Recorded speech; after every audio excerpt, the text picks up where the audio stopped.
चुनावी मौसम है और इस झारखंड में इस वक्त नेताओं का लगातार दौरा चल रहा है। विभिन्न जगहों पर लोगों के बीच जा रहे हैं, अपनी बात बता रहे हैं और हम इस वक्त रांची एयरपोर्ट पर हैं और एयरपोर्ट पर आज हम जिस शख्सियत के साथ यात्रा करने वाले हैं वो शख्सियत इस राज्य की कमान संभाल चुके हैं और इस वक्त बीजेपी की, झारखंड बीजेपी की बागडोर उनके पास है। हम उनके साथ चलेंगे और देखेंगे किस तरह लोगों के बीच जाते हैं, सभा को संबोधित करते हैं और बड़े नेताओं के साथ मंच को साझा करते हैं। बाबूलाल मरांडी जी हमारे साथ हैं, आज बाबूलाल जी के साथ हम चलेंगे। बाबूलाल जी, बहुत हेक्टिक शेड्यूल होता है, चुनाव का समय है, चुनाव का मौका है, जाहिर सी बात है व्यस्तता बहुत रहती है सुबह से प्लानिंग करना, क्योंकि आपके पास सिर्फ चुनाव प्रचार की जिम्मेदारी नहीं, झारखंड बीजेपी की कमान भी है और झारखंड में विधानसभा चुनाव की घोषणा अब कुछ ही दिनों में होने वाले भी है। कैसे लेते हैं इस चुनौती को? नहीं, स्वाभाविक है, चुनौती रहती है लेकिन उसी में आनंद आता है। चूँकि आदमी अगर कामों में व्यस्त रहता है तो मन भी लगता है और शरीर में स्फूर्ति भी होता है। सुबह मैं दिन भर यात्रा करके आता हूँ तो रात में लगभग 12 बजे तक तो हम सब लोग बैठ करके आगे के लिए और पीछे कहाँ कहाँ क्या हुआ इसकी भी थोड़ा सा हम लोग एक बार जानकारी ले लेते हैं सभी जगहों से, और फिर कल कहाँ कहाँ क्या स्थिति है, कहाँ क्या होना है, क्या करना है, तो ये सब दोनों काम करते हैं। तो कुल मिला जुला करके रात को 12 बज जाता है ऐसे ही, और फिर सुबह उठ करके फिर थोड़ी बहुत जो समस्याओं को ले करके कार्यकर्ता या पब्लिक भी आए रहते हैं तो उन लोगों से भी 1 आध घंटा समय का स्पेंड करते हैं, उन लोगों की भी बातों को सुन लेना और उसके बाद फिर अपने अगला कार्यक्रम के लिए निकल पड़ते हैं। जाहिर सी बात है चुनाव का वक्त है और हेक्टिक शेड्यूल भी है, तो सफ़र की शुरुआत करते हैं। पूरे दिन हम साथ में हैं, कहाँ जाते हैं, क्या करते हैं बाबूलाल जी, और किस तरह से चुनाव प्रचार में लोगों के बीच अपनी बात रखते हैं, इस सफ़र को शुरू करते हैं हम लोग। तो चलते हैं बाबूलाल जी।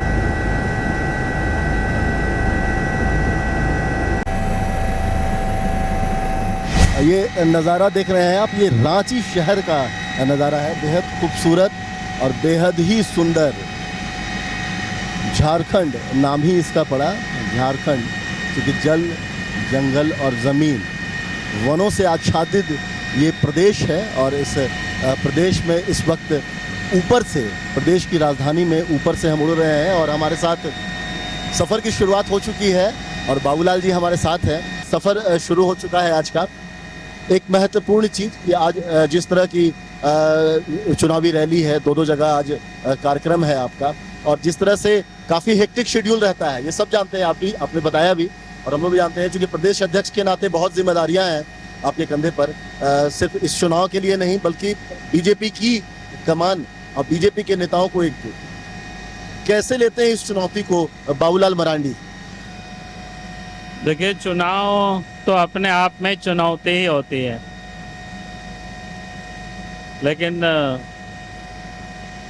उसमें चूँकि जनता के प्रति एक दर्द होता है, राज्य के प्रति एक दर्द होता है, तो उससे हमें एक ऊर्जा मिलती है कि नहीं, इसको हमें ठीक करना है।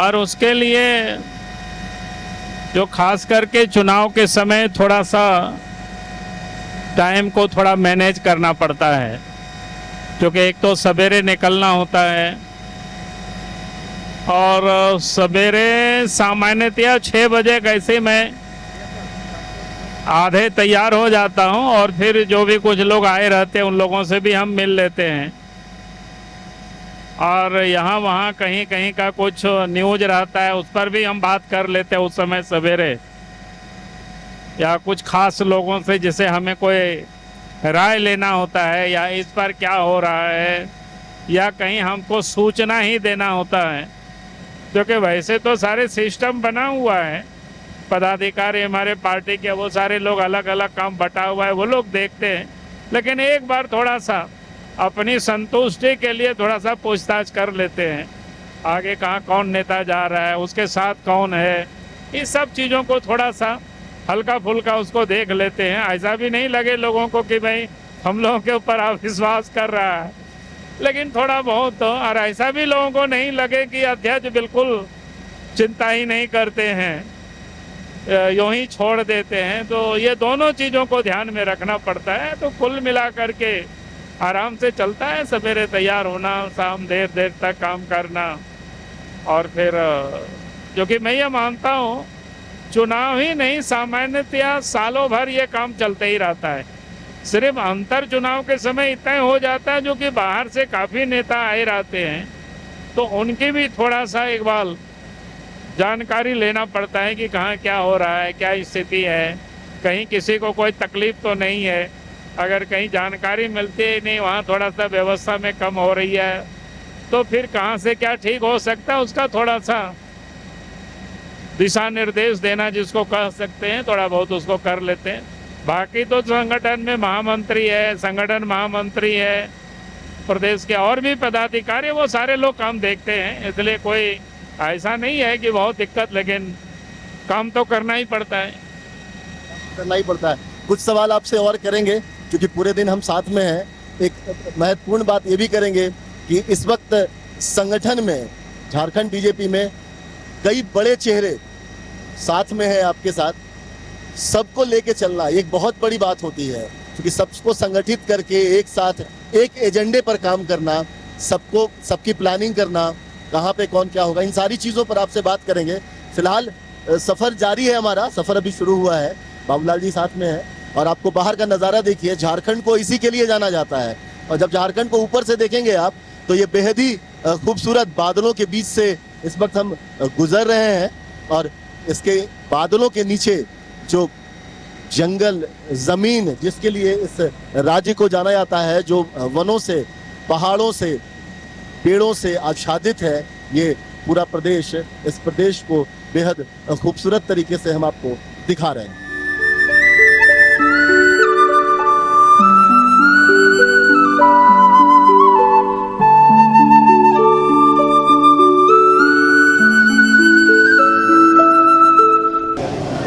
बाबूलाल मरांडी जी के पास एक जिम्मेदारी नहीं, जो हम लगातार बात कर रहे थे, सिर्फ सभाओं को संबोधित करना नहीं, बल्कि संगठन को मजबूत करने की जिम्मेदारी भी इनके ऊपर है। और जहां भी जाते हैं, सभाओं से पहले या उसके बाद स्थानीय नेताओं से, स्थानीय कार्यकर्ताओं से संगठन की मजबूती को लेकर बातचीत करते हैं, उनको टिप्स देते हैं और कैसे मजबूत किया जाए।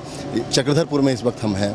सबसे पहले सभा में जाने से पहले यहाँ पर कार्यकर्ताओं से मुलाकात की, अपने नेताओं से मुलाकात की। जेएमएम का गढ़ है, जेएमएम के विधायक हैं, सांसद हैं यहाँ पर। बीजेपी को यहाँ पर एक मजबूत स्थिति में लाना एक बड़ी चुनौती है। नहीं, स्वाभाविक है, चूँकि कार्यक्रम के बाद अगला कार्यक्रम के लिए जाना होता है, तो बाद का समय थोड़ा सा टाइट हो जाता है, तो इसलिए कोशिश करते हैं कि पहले ही जिला के प्रमुख हो, 2-4 कार्यकर्ताओं से थोड़ी सी हालचाल ले लेना, क्योंकि मंच से यह संभव नहीं हो सकता है। तो कोशिश करते हैं कि क्या चल रहा है, बाकी लोगों के क्या एक्टिविटी है, हम कहाँ पर हैं, उसको और आगे हम क्या कर सकते हैं। आप सभी से आग्रह है, आदरणीय बाबूलाल मरांडी जी। इस वक्त मैं खड़ा हूँ जहाँ पर ये जगह है चक्रधरपुर, जेएमएम का गढ़ है और जेएमएम के विधायक भी हैं यहाँ के, और जेएमएम के सांसद भी हैं, और बाबूलाल की सभा यहाँ पर हो रही है। बाबूलाल जी सभा में पहुँच चुके हैं और आप देख सकते हैं कि कितनी भीड़ यहाँ पर उमड़ पड़ी है। परिवर्तन सभा में बाबूलाल मरांडी जी और बीजेपी के नेताओं को सुनने के लिए फिलहाल दिनेशानंद जी संबोधन कर रहे थे और बाबूलाल जी मंच पर मौजूद है। और हम चाहेंगे कि 2 शब्द बाबूलाल जी से बात कर लें उनके संबोधन से पहले ही। बाबूलाल जी लगातार रांची से चले, फिर हम कार्यकर्ताओं को मिले, उनको टिप्स दिया आपने, उनसे बातचीत की। इसमें एक जन सैलाब बाबूलाल मरांडी जी को सुनने के लिए, देखने के लिए उमड़ पड़ा है यहाँ पर। क्या संदेश देंगे, क्या सोचते हैं?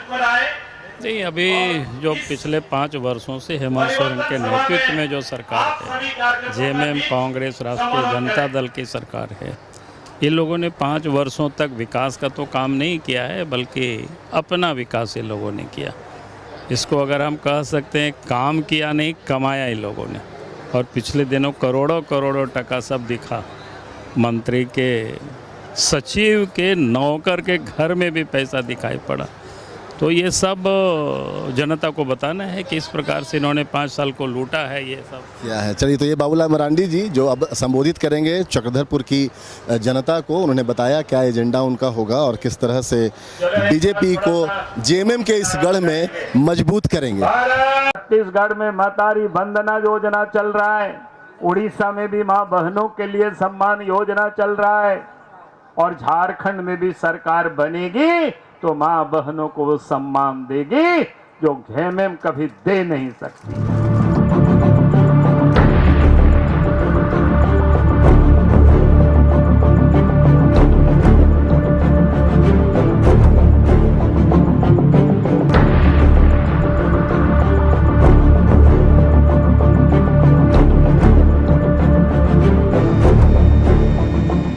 तो हमारा एक पड़ाव खत्म हुआ है और यहाँ से हम अब उड़ चले हैं फिर दूसरे पड़ाव की ओर। बाबूलाल जी हमारे साथ है।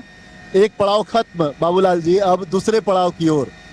चक्रधरपुर में आप लोगों से मिले, कार्यकर्ताओं से मिले, नेताओं से मिले, आपने टिप्स दिया पार्टी को मजबूत करने के लिए, सभा को संबोधित किया, हजारों की भीड़ उमड़ी थी। सबसे पहले क्या कुछ लगा आपको यहाँ, क्या जो जन सैलाब उमड़ा था और लोगों का जो जिस तरह से देखने को मिला रुझान संबोधन के दौरान, क्या लगा आपको? नहीं, चक्रधरपुर इस बार भारतीय जनता पार्टी के लिए स्थिति अच्छी है और मैं विश्वास के साथ कह सकता हूं कि इस बार चक्रधरपुर सीट भारतीय जनता पार्टी के खाते में जाएगी, सीट हम जीतेंगे। यहाँ पर जो सभा की जिस तरह की भीड़ उमड़ी थी लोगों पर, कार्यकर्ताओं ने जिस तरह से तैयारी की थी, यहाँ पर कार्यकर्ताओं को क्या टिप्स दिया आपने? चूंकि ये बहुत महत्वपूर्ण होता है, क्योंकि एक ऐसी जगह पर जहां आपका अभी सिटिंग एमएलए ना हो, जो सिटिंग सीट ना हो, वहां पर पार्टी को मजबूत करना और पार्टी के को जिताना। वहां पर देखिए, जहां कमजोर होता है या सभी क्षेत्रों में, एक तो जो सरकार की नाकामी होता है, या उन्होंने जैसे हेमंत सोरेन ने कई घोषणाएं किया लेकिन उन्होंने पूरा नहीं किया, और अभी वोट के लिए उन्होंने 1000 रुपया दे रहे हैं। तो हमने कहा कि भाई इन चीज़ों को लेकर के आपको जितना यानी व्यक्ति तक आप पहुंचा सकते हो और लोग उस पर विश्वास भी करेंगे, यकीन करेंगे। लोगों को पता है, अगर हम उसको बार बार बताएंगे तो लोगों को समझ में आएगी। तो हमने कहा कि इसलिए जब तक चुनाव घोषणा नहीं हो जाती है, घोषणा होने के बाद भी हमें इन मुद्दों को लेकर के जाना। और दूसरी कि भारतीय जनता पार्टी की सरकार की, चाहे झारखंड हो या देश हो, जो हमारी महत्वपूर्ण उपलब्धियां हैं, जो गांव से जो जुड़ा हुआ मामला है, जो आम लोगों से, सड़क है या बिजली है या पानी, जो इस प्रकार के जो समस्या है, तो हम आम लोगों से उसको हम कैसे जोड़ सकें। क्योंकि आप जिस वक्त काम हुआ, राज्य बना और सरकार भी बने, उस समय भी तो काफ़ी समय हो जाता है, तो अंतराल हो जाता है, तो लोग भूल सा जाते हैं। जैसे गांव तक सड़क किसने पहुंचाया, ये याद उनको दिलाना पड़ेगा। घरों तक बिजली को किसने पहुंचाया, इसको याद कराना पड़ेगा। झारखंड एक राज्य बना, राज्य के पहले मुख्यमंत्री आप बने। क्या लगता नहीं कि झारखंड जो इतना सुंदर, इतना खूबसूरत, बहुत सारी चीज़ें, मिनरल से लेकर प्रकृति ने नवाजा है इसको, इसका नाम देश और दुनिया में अच्छी चीज़ों के लिए होना चाहिए था। आज भ्रष्टाचार के लिए, घोटाला के लिए झारखंड ज़्यादा प्रचलित है। क्या तकलीफ नहीं होती? नहीं, स्वाभाविक है, क्योंकि काम होता तो नाम भी होता। लेकिन नाम तो हो रहा है, लेकिन गलत चीज़ों के लिए हो रहा है। मैं लोगों को कहता हूँ, जब अलग राज्य बना था तो उस वक्त नया राज था। अगर अब इंडिया टुडे का आप देखेंगे 2002 का, तो उसमें प्रत्येक साल सर्वे करते रहता है इंडिया टुडे ग्रुप। तो उस समय झारखंड जो हम काम कर रहे थे तो तीसरा स्थान पर था। जैसे चंद्रबाबू नायडू थे, या उत्तराखंड में नरेंद्र तिवारी जी का काम था, फिर झारखंड में हम काम कर रहे थे। तो कहने का अर्थ है, अगर काम किया जाता, ये 5 साल इनको पर्याप्त समय मिला था, तो 5 साल में ये चाहते तो बढ़िया से काम करता और नाम भी होता। लेकिन आज नाम हो रहा है, लेकिन नाम हो रहा है भ्रष्टाचार को लेकर के, नाम हो रहा है अपराध को लेकर के। तो ये बड़ा दुर्भाग्य है। नाम हो रहा है महिलाओं के साथ दुराचार हो रहा है, उसको लेकर के।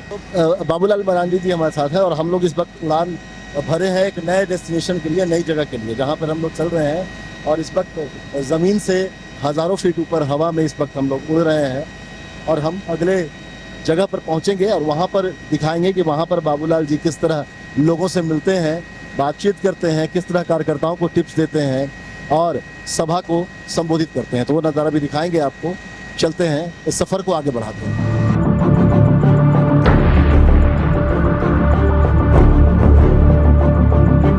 दिन भर का कार्यक्रम तो जाहिर सी बात है भूख लगना लाजमी होती है और लोगों से मिलने के बीच और सभाओं को संबोधित करने के बीच बहुत थोड़ा सा वक्त मिलता है जब आप अपने लिए भोजन कर सकते हैं। तो इस वक्त हम लोग हज़ारों फीट ऊपर हैं, ज़मीन से हवा में उड़ रहे हैं और उड़ते उड़ते घर की बनी हुई रोटी और भुजिया, ये इसका स्वाद ऐसे तो घर की बनी हुई रोटी भुजिया का स्वाद ही अलग होता है, लेकिन जब आप ऊपर उड़ रहे हो और तब खा रहे हो तो इसका मजा अलग होता है। आप देख सकते हैं कि बाबूलाल जी भी यहाँ पर किस तरह भोजन कर रहे हैं, चूँकि अगला पड़ाव तुरंत ही आने वाला है और उसके बाद फिर वहाँ कार्यकर्ताओं से मिलना होगा और जो अगला कार्यक्रम है उसमें शिरकत करनी पड़ेगी।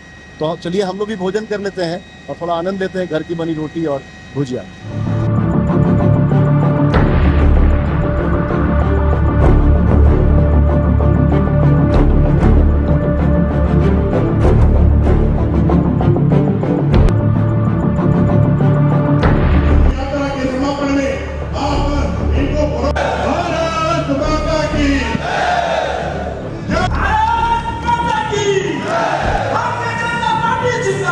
विधायक आलोक चौधरी साहब से आग्रह है हम सबों के नेता प्रदेश अध्यक्ष जी को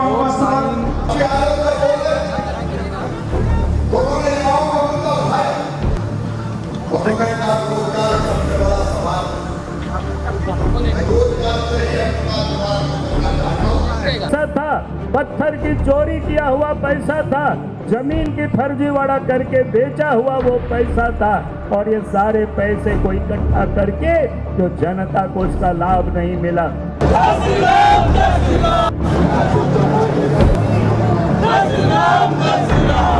तो पलामू के डाल्टनगंज में हम लोग पहुंचे हैं और सुबह से बाबूलाल जी के साथ हम यात्रा कर रहे हैं और हेलीकॉप्टर का जो दूसरा पड़ाव हम लोग का हुआ है वो हुआ है पलामू में परिवर्तन महासभा का समापन का अवसर था।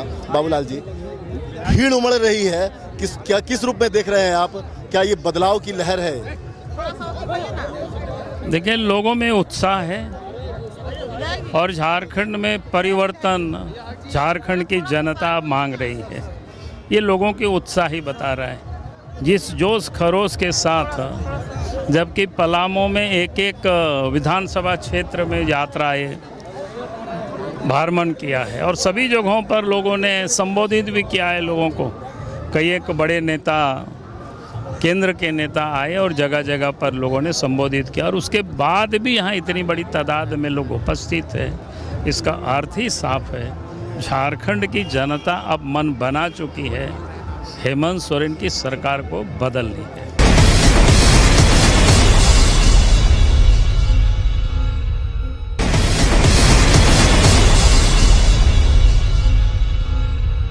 अब चूंकि अब यात्रा हमारी भी खत्म हो रही है और हम अब रांची पहुंचने वाले हैं, तो कुछ अब झारखंड की राजनीतिक बातें होना ज़रूरी है बेहद, क्योंकि मौजूदा परिदृश्य में झारखंड इन दिनों बहुत चर्चा में है पूरे देश में। चाहे उत्पाद सिपाही की जो बहाली हो रही है उसमें जो बच्चों की मौत का मामला हो, मैया योजना जो शुरू की गई है चुनाव से ठीक पहले वो मामला हो, इसके अलावा जो योजनाएं लोगों तक नहीं पहुंच पा रही है जिसकी घोषणा की गई थी सरकार के द्वारा। सरकार बार बार कहती है कि मीडिया आलोचना करता है, मीडिया का काम होता है सरकार को रास्ता दिखाना और हम वो काम करते हैं। हम सरकार की आलोचना नहीं करेंगे तो विपक्ष की आलोचना करके हमें कुछ नहीं मिलेगा, क्योंकि काम सरकार को करना है।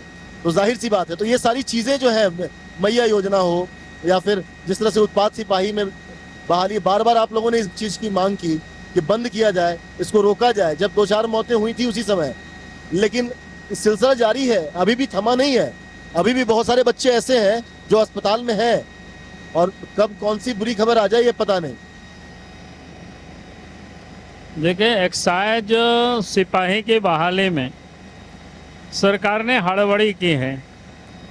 मुझे लगता है कि उनको भी मानने में कोई हर्ज नहीं है, क्योंकि उनको पता है कि अक्टूबर में चुनाव की घोषणा हो जाएगी। क्योंकि 20-20 बच्चे, 19 बच्चों की मर जाना कोई छोटी घटना नहीं है। यानी सरकार की लापरवाही के कारण, सरकार के जिद के कारण, अपनी वाहवाही के लिए इतनी बच्चों की जान को लेना एक प्रकार से वो हत्या है। तो इसलिए ये आवाज़ तो उठाना हमारे लिए हमारा धर्म बनता है। दूसरा, मैया योजना की हमने कहा कि भाई आप ने तो पहले घोषणा किया था, बहुत सारे घोषणा किया था। अगर उन सारे घोषणाओं को हम किनारे भी कर देते हैं तो एक घोषणा उन्होंने किया था कि महिलाओं को 2000 रुपया चूल्हा खर्च देंगे, यानी प्रत्येक चूल्हा 2000 रुपया। तो आप साहब 5 साल हो गया, 5 साल में आपने दिया नहीं, एक साथ जोड़ करके भी देते हैं। जेएसएससी एग्जाम जो हुआ है, जेएसएससी, इसको लेकर भी काफी ये हो रहा है। नेट बंद कर दिया गया 2 दिन तक, सरकार मानने को तैयार नहीं कि इससे परेशानी हुई। जाहिर सी बात है, क्योंकि हमने देखा ये परेशानी हम लोगों को भी हुई, बहुत सारे लोगों को, और हमने सोचा कि उन गरीबों को जिनका छोटी छोटी दुकानें हैं, जिसके वजह से चलता है, बहुत सारे ऑनलाइन बिजनेस हैं, वो ठप रहे। कोर्ट ने संज्ञान लिया, सरकार से जवाब मांगा है, बावजूद इसके सरकार जिस मंशे में इंटरनेट को बंद कराया, जिस वजह से, वो सवाल तो रह गया। आरोप लग रहे हैं, कुछ सबूत भी बाहर आ रहे हैं। हालांकि सबूतों की पुष्टि हम नहीं करते हैं क्योंकि वो जांच का विषय है, लेकिन बात वही आ रही है कि परीक्षा जो प्रश्न पत्र है वो लीक हुआ। नहीं, अभी जो 21 और 22 तारीख को जो एग्जाम हुआ है,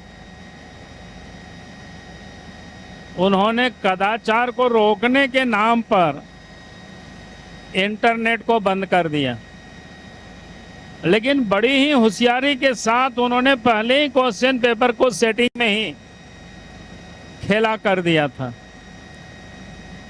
और जिनसे उन्होंने डील किया था, उन बच्चों को तो प्रश्न पत्र और उसके उत्तर सब कुछ पहले ही पहुंचा दिया था। एक चूंकि हवा का दबाव जब बहुत होता है तो कान में सनसनाहट होती है, ऊपर में बातचीत में भी परेशानी होती है, बावजूद इसके हम लोग बात कर रहे हैं। एक सवाल और एक जहन में था मेरे कि आप न सिर्फ इस राज्य के मुख्यमंत्री रहे हैं, पूर्व मुख्यमंत्री हैं, बल्कि बीजेपी के प्रदेश अध्यक्ष भी हैं, तो बड़ी जिम्मेदारी है आपके ऊपर, जाहिर सी बात है। खास तौर से जब चुनाव का मौका आता है तब जिम्मेदारी ज़्यादा बढ़ जाती है। अभी इस वक्त पार्टी की बात की जाए तो चंपाई सोरेन के आने के बाद इस राज्य के पूर्व मुख्यमंत्रियों की संख्या बढ़ गई है पार्टी में। बड़े चेहरे बढ़ गए हैं, सांसद उससे बड़े कद के।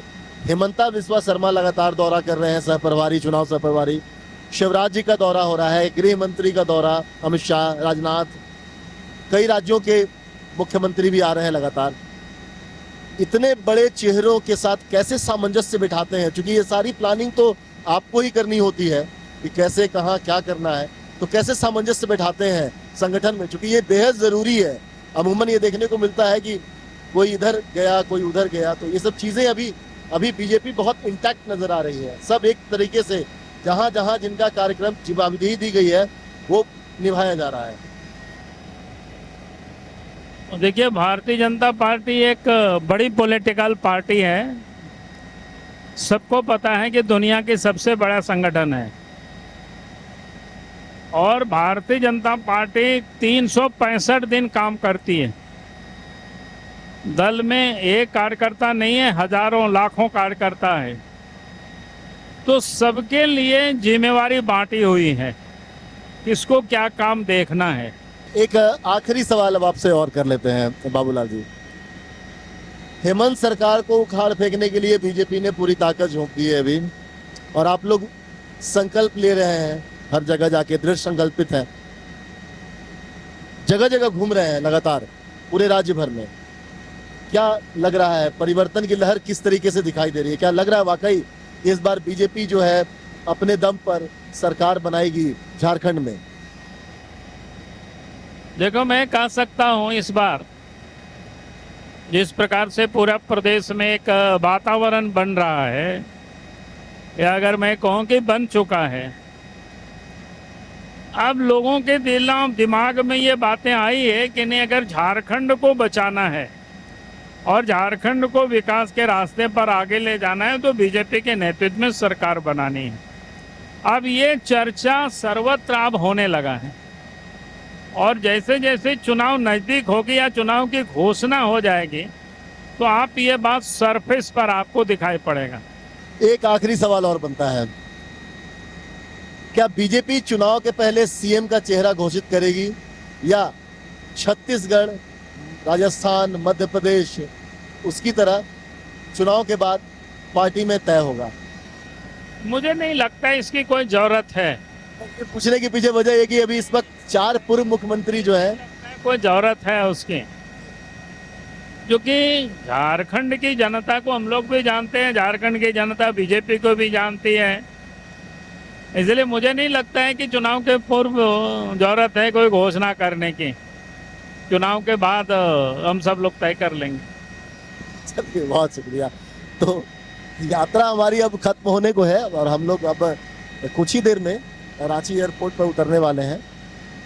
बाबूलाल जी हमारे साथ थे और दिन भर पूरी हमारी यात्रा ये जारी रहेगी। चलते हैं Ranchi airport.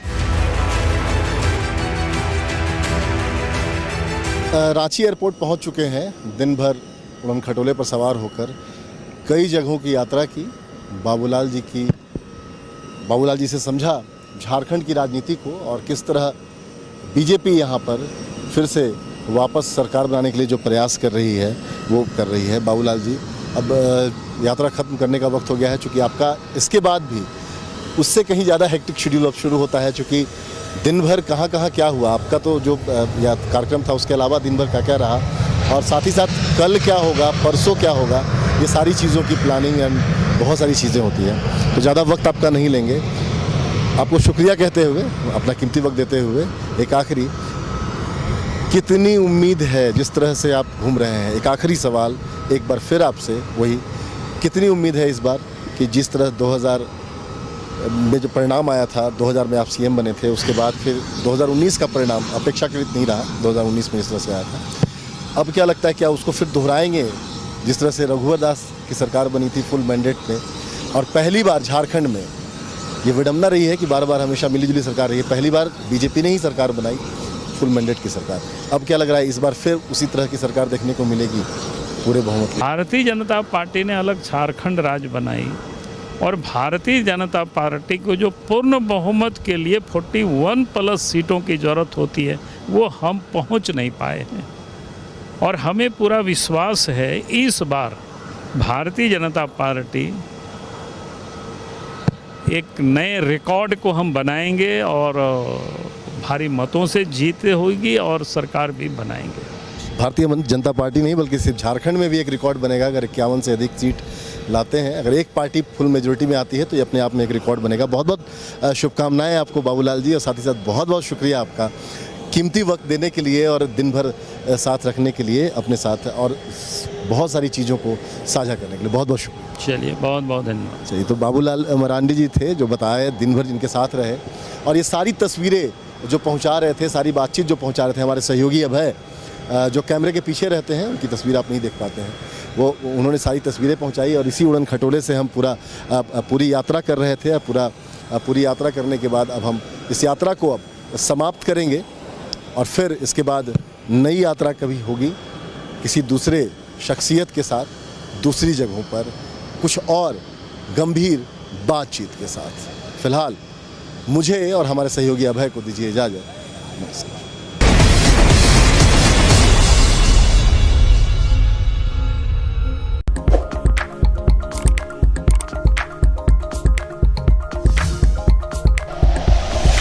Like and share videos, subscribe करें हमारा चैनल और प्रेस करें बेल आइकॉन। न्यूज़ 11 भारत, सच है तो दिखेगा।